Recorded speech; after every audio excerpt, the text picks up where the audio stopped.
anytime we have a win in D.C., we win together. And this is, our organization is a prime example of what you can do when you do come together.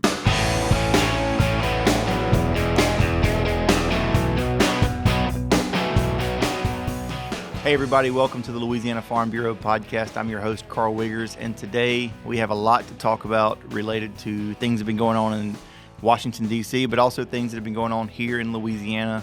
Today I've got joined with me Andy Brown, Director of Public Policy and Commodities here at Louisiana Farm Bureau, and President Richard Fontenot. You guys have both been pretty busy over the past few weeks. Is that safe to say? Yeah, that's pretty accurate statement. A little bit going on, but...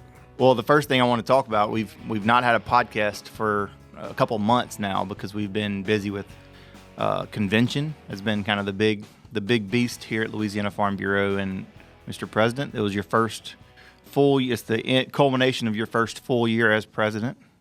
What'd you think? How'd it go? How'd you feel about it? It was a very successful convention. We're really excited. We had one of the biggest crowds we've ever had in New Orleans participating, and both between the youth activities and the contest there and our young farmers and ranchers and the slate of speakers within the, we even had a panel with a congressional leader, Congressman Higgins showed up, participated in that. Unbelievable slate of folks within the commodity department doing presentations. So the word's out. We're getting things done. We had a lot of our legislative folks attend, rural caucus leadership, Senate and Ag Committee leadership were there, and when you put everybody at the table, you make things happen, and that's what we did, and we're really excited with the results. We actually had for anyone listening, a little behind the scenes, we had our post-convention meeting yesterday, and it was a debrief with all staff and kind of talking about things that went well, things that we could do better.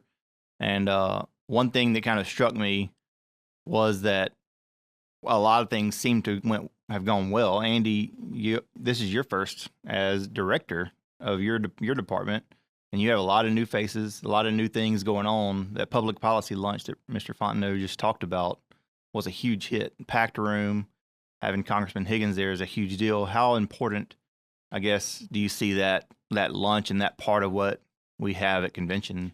I would sum it up with two words, and I've told a number of people this since convention, but energy and momentum. This guy's brought a lot of energy.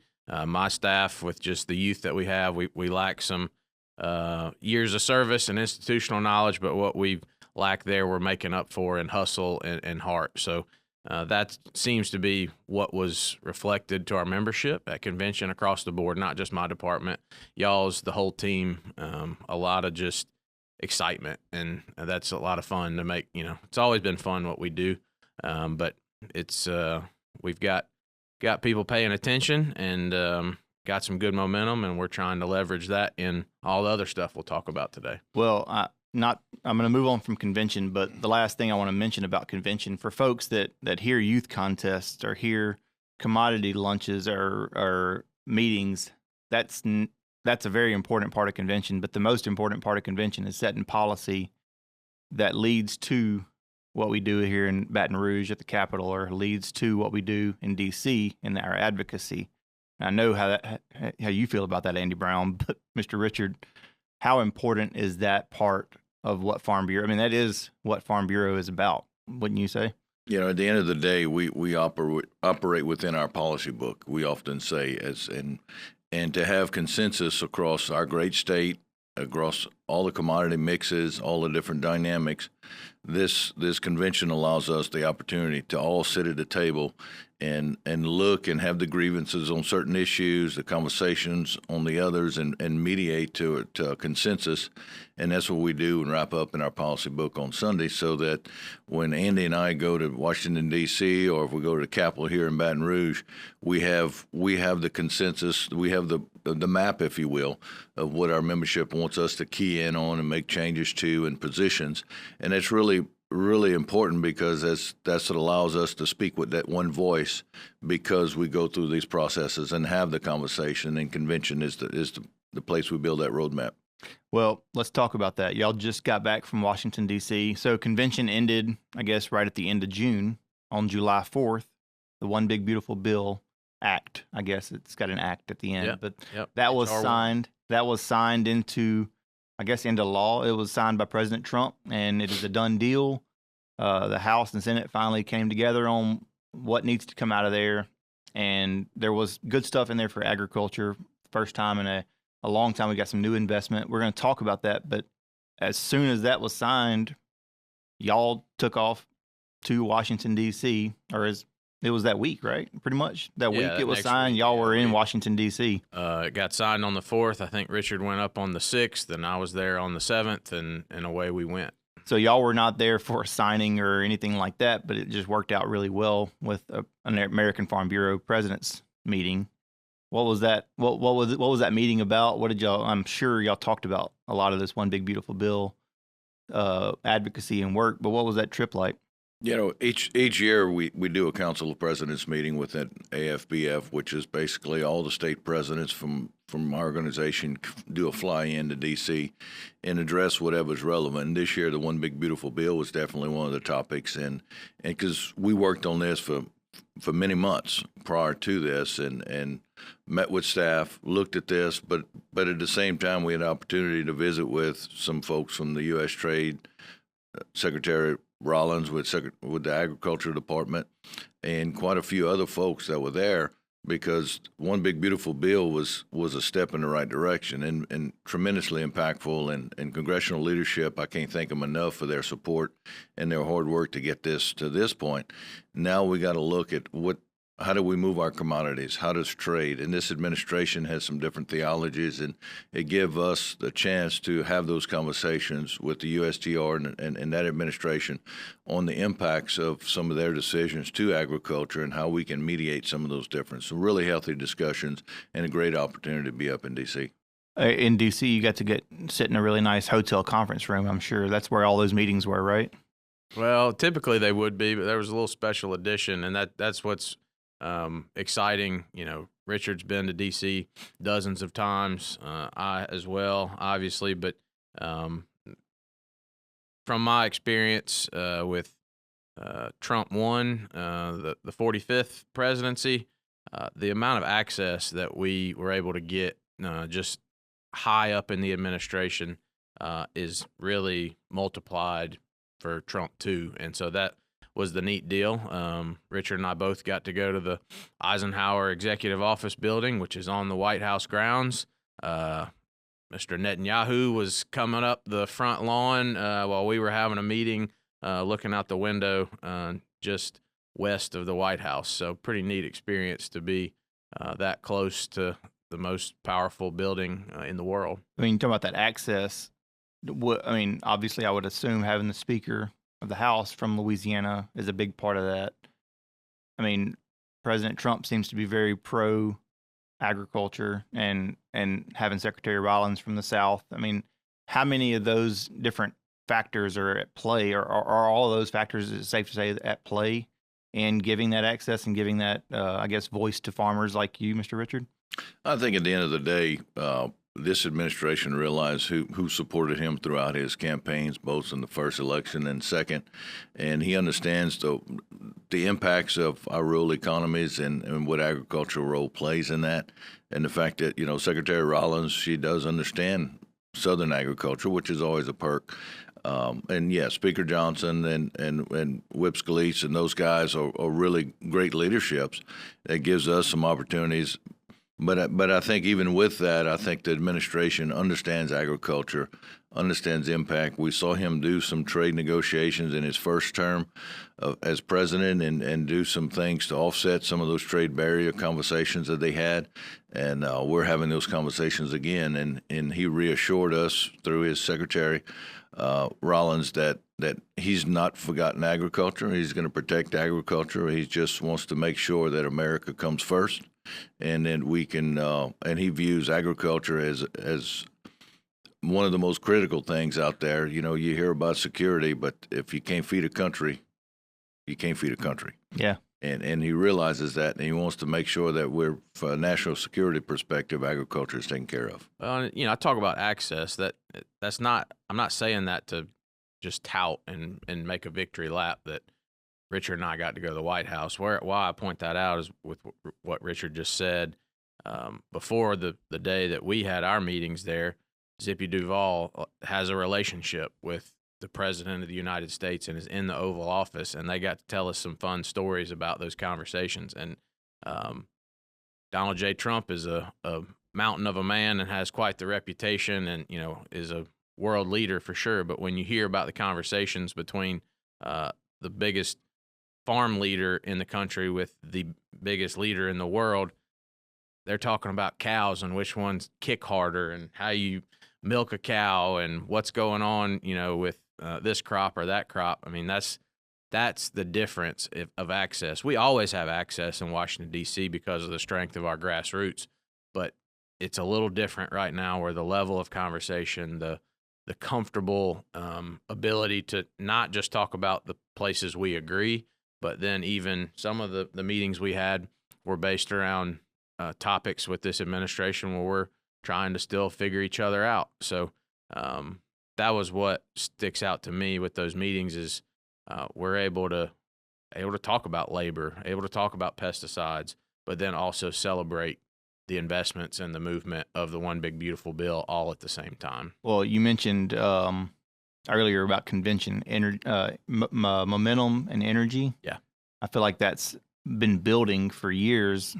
I mean, as we've been advocating for years for a new farm bill, for a lot of changes in the new farm bill to bring things up to date, reference prices, for example. And I feel like it seems like, from my perspective, as someone that doesn't go to DC dozens of times, that essentially Farm Bureau just cashed in on all that momentum with this new administration that's allowing that access and listening. Is that safe to say that that's kind of what's happened? Yeah, it's been a lot of work along the way, and there's been times people in my circles use the term farm bill fatigue. That was a real thing, and it still is. I mean, we were there on a week that the House adjourned after the one big beautiful bill was signed, and for the few visits that I was able to have with staff, I mean, you can just tell people were wore out. It was hard to get to that signature that meant so much to agriculture. But again, we, get some rest and then we're right back at it.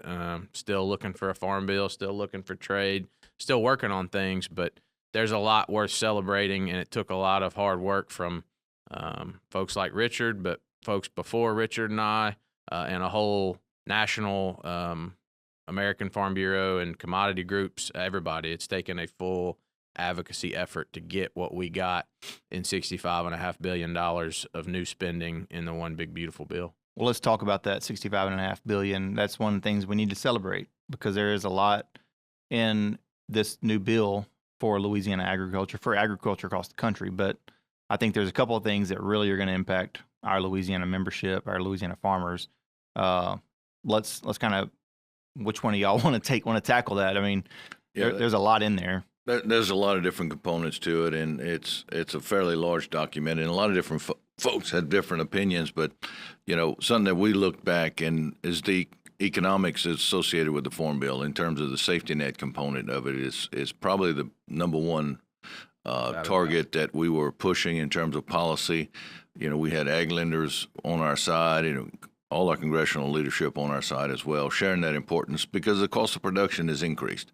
And that safety net hasn't moved since 2012 for the most part in terms of actuarially sound numbers. And the fact that we were able to finally adjust those quite a few years later, there was a significant adjustment. So you're going to have an impact, but we had some champions like G.T. Thompson on the House side, saw this, and he's been touting this. It took him months to get this through, and then we finally got it on the Senate side through, but not without a lot of hard work from our leadership in Louisiana recognizing it. But if I had to say the most important thing was the fact that we actually have a safety net that doesn't have holes in it now, that our lenders can use to make loans to producers so they can put crops in 2026. Well, it's a safety net that's not laying on the ground. Yeah. I mean, the net's no good if you hit the ground at the same time you hit the net. Raising reference prices in ARC and PLC and bolstering sugar loan rates and those kind of things. I mean, that package is what we're calling the farm safety net. We also saw 3 to 5% increase in the government share of crop insurance. So they're investing more on the assistance that they give to the premiums that producers pay for that product. So that suite of things between the farm program Title I side of ARC PLC loan rates and coupling that with investments in crop insurance has always been the first and honestly that the message that everybody got tired of hearing so much. People that have no idea on the Hill what PLC or ARC stands for, they knew when a farmer walks into the room, the first thing out of their mouth was going to be, we need to raise reference prices. I mean, literally for the last 2 years, any meeting we had, staffers and even members would say, all right, we know we need to increase reference prices, but what else? And there is a lot of what else in this, but that was without that. And if that wasn't a part of this package, I don't know if agriculture gets on board. I don't know if American Farm Bureau, Louisiana Farm Bureau, actually I do know, we wouldn't have been on board with the One Big Beautiful Bill if that wasn't the leading piece of it. But it took new money to get there, and that's what's so different about this that we haven't been able to do in the last 4 or 5 farm bills is find new money in the baseline for these programs. And because of the hundreds of billions in savings that they were able to find in other titles, we were able to scratch out a new investment in these very, very, very important programs. Well, another thing we were talking about before we started recording was base acres and what that means for Louisiana farmers. How many? I don't even remember. I'm not going to try to quote the number, but a lot of base acres are added. Yeah, 30 million across the country. I don't know exactly what that'll mean for Louisiana just yet, but yeah, that was another huge piece. And the reason it's even bigger of a deal is we've attempted things like that before, but it always put farmers at odds with one another because, again, back to budget neutrality, and we don't have any new money for the farm part of the farm bill. When that was the case, to be able to increase Richard's base acres, if he had acres that weren't in these, under this farm safety net, for him to get them, if he didn't have them, he would have had to take mine. And so then you were pitting, farmers against one another. Neighbors against each other. Yeah, neighbors against neighbors, and we never want that. And for leaders of an organization, Richard, can't make anybody happy, robbing Peter to pay Paul. So why that was a big deal is we've added new base acres, new safety net, new opportunities for people that weren't as protected or protected at all from these important programs. So we added to the existing, and we've brought new people under that safety net, and those coupled together are huge wins for what we've been working on for 3 or 4 years. Richard, as someone who's been to D.C. many times, even before you've been to D.C. many times, even before becoming president of Farm Bureau, just as a rice farmer, you've gone to D.C. as a young farmer and rancher. You've gone to D.C. and advocated for whatever the issue of the day is. And I know you've spent many trips lately on this issue. How, I guess, with a win, taking a step back and looking, how proud are you to have that name on your chest and to see this come to fruition? And I know there's more work to do. There's always more work to do, but to kind of reflect a little bit, how proud are you to see this kind of come through, and not for yourself, but for the organization and for Louisiana farmers? Well, anytime we have a win in D.C., we win together. And this is, our organization is a prime example of what you can do when you do come together, because, we had some times that we actually activated folks to reach out and call and show the grassroots support for different topics as it relates to this Farm Bill and all the different components. The Farm Bill is itself, historically, we've always looked at it as a one piece, up or down vote with a lot of confusing parts. This is the first time in many, many years that we actually went in and tackled the critical items of a Farm Bill that we needed to be sustainable. And like Andy mentioned earlier, as being an advocate of Farm Bureau and our various travels and different commodity groups that have gone up, and even the young farmers have gone up, we've consistently shared the same story. And that's where the Farm Bureau component of it is really nice, because we're speaking with one voice. Whether we go with different groups, it could be the sugarcane guys, it could be the rice guys, the young farmers, it doesn't matter. When the cotton and grain guys go up there, everyone's saying the same thing.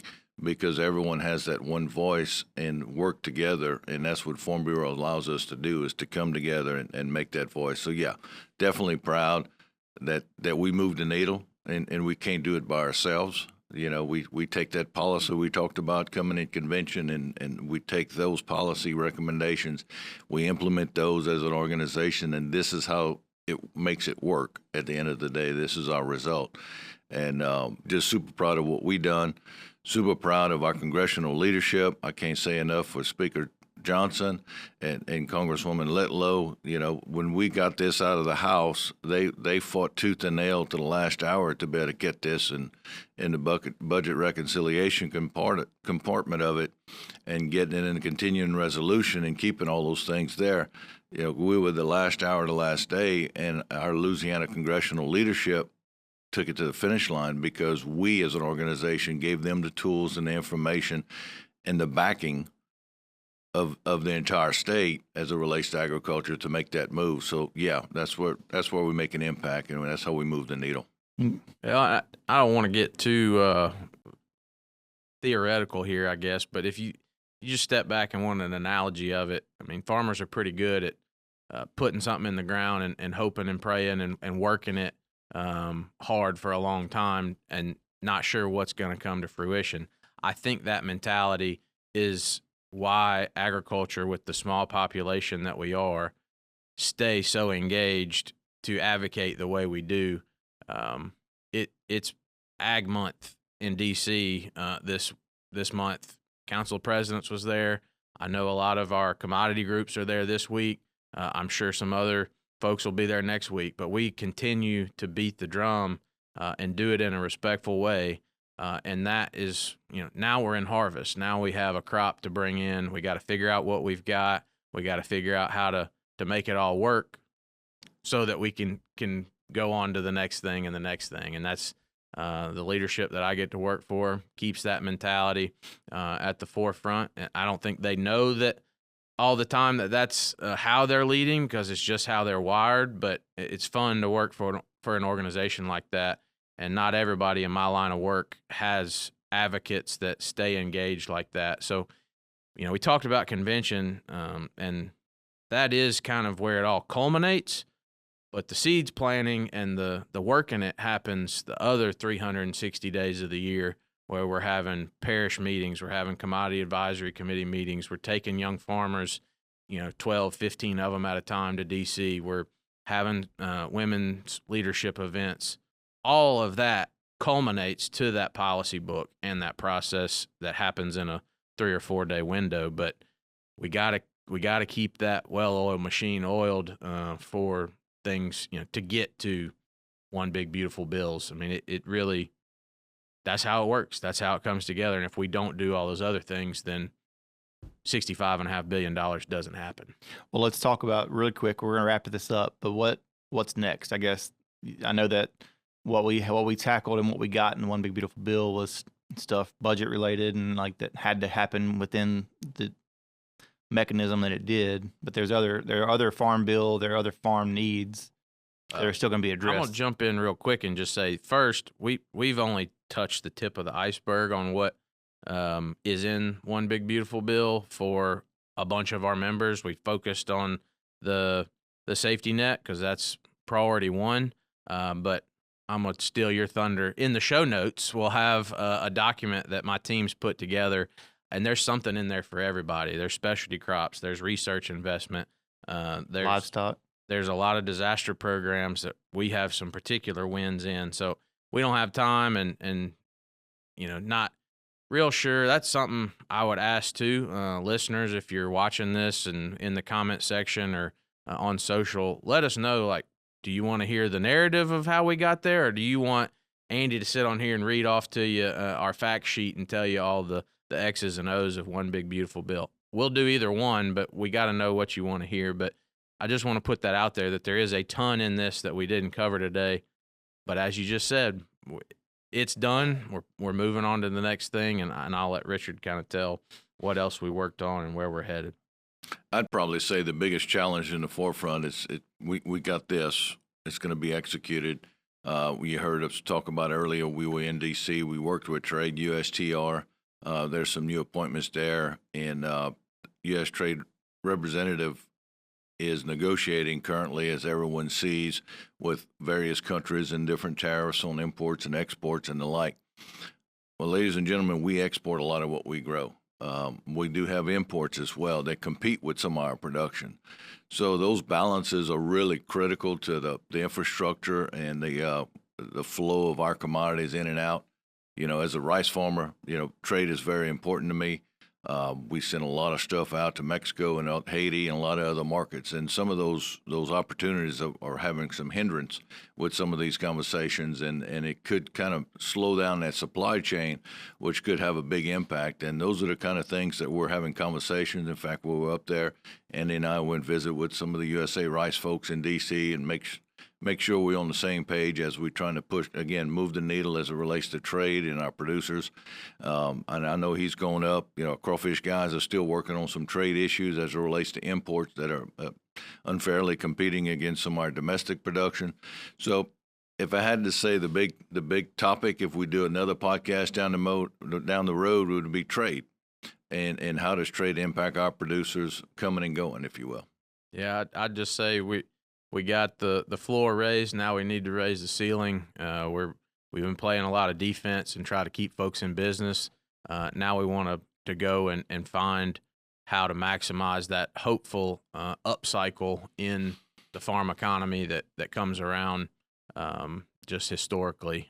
We've been waiting a little longer on this one to come back up from the basement, and the only way we can do that is to get out and advocate the same way we do in Congress, but we're going to do it with the executive branch. We're going to do it with trade promotion. We're going to do it with our partners, with commodity groups, to try to compete. And you can't compete if you don't have players. So we were losing players, losing farmers, and we're hopeful that a lot of these safety net improvements stop the bleeding there. And now we want to turn it around and take this positive momentum and energy on the offensive side of the ball and get these folks some better and bigger and beautiful markets, whatever the president will deem these next moves. But food security is national security is rung true. The secretary released a whole plan on that, and we're trying to leverage that and take it on the road for the next thing. Well, guys, I appreciate that kind of breakdown of what y'all have been working on. I know there's often we can't cover it on our TV show on Twyla or on this podcast, even all the work that's going on behind the scenes and emails and phone calls. I know that's a constant part of your job, Andy, and you too, Mr. Richard. But thank y'all for kind of, I guess, pulling the curtain back a little bit and talking about what Farm Bureau is doing for our membership, and the work that we've done, the celebrating the wins. That's one of the things I feel like we do a lot, is we talk about the problems that we need to solve and the things we're advocating for, but to have something, an investment, a $60 billion plus investment, is pretty huge to be able to talk about and celebrate. So thank y'all for coming on and doing that. Like Andy said, if you want to read more about what's in this One Big Beautiful Bill for agriculture, there's a lot in there. I've tried to read it. I'm not that smart of a guy to understand it all, but for you, if you are have a commodity that's specific, your needs, maybe how this works. If you want to find any of those links, you can find them in the show notes. We'll keep you updated on anything else that needs to be, put out on this issue on our social media pages. We'll link those as well. For everybody here at Louisiana Farm Bureau, thanks for listening. We'll see you again here on the Louisiana Farm Bureau podcast next time.